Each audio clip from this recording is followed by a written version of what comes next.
may dumaraang bagyo sa Minalabak sa Camarines Sur. Isa sa matinding napupuruhan ang Malitbog Elementary School. Kaya sa ilalim ng Kapuso School Development Project ng GMA Kapuso Foundation, nagpatayo tayo sa lugar ng bago at dekalidad na mga silid-aralan.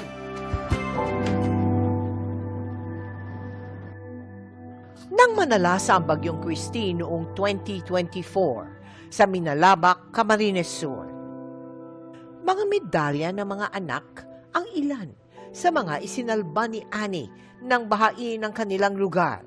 Kabilang kasi ang mga ito sa mga inspirasyon niya sa pagtatrabaho bilang utility sa Malitbog Elementary School. Pag nakikita ko yun, ma'am, kahit sa sobrang pagod ko, ma'am, pagtatrabaho, ma'am, nakikita ko, natutuwa ako, ma'am, talagang, kumbaga, nagpupursige rin sila, ma'am, pag-aaral.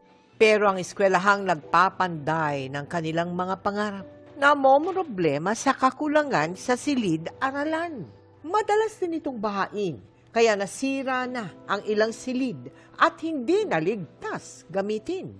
Nagsisiksikan tuloy ang grade 2 at grade 4 students sa iisang classroom na hinarangan lang ng plywood. So, pag nagsasabayan naman po kami ng lesson sa kabila ng room, halos po magsigawan na kami. Mahirap po kasi mag-focus kasi ang hirap-hirap maingay po sa amin at maingay naman po doon sa grade 2. Kaya nitong Oktubre, sinimula ng GMA Kapuso Foundation ang pagpapatayo roon ng Kapuso School Building na idinisenyo para sa mga lugar na madaling bahain.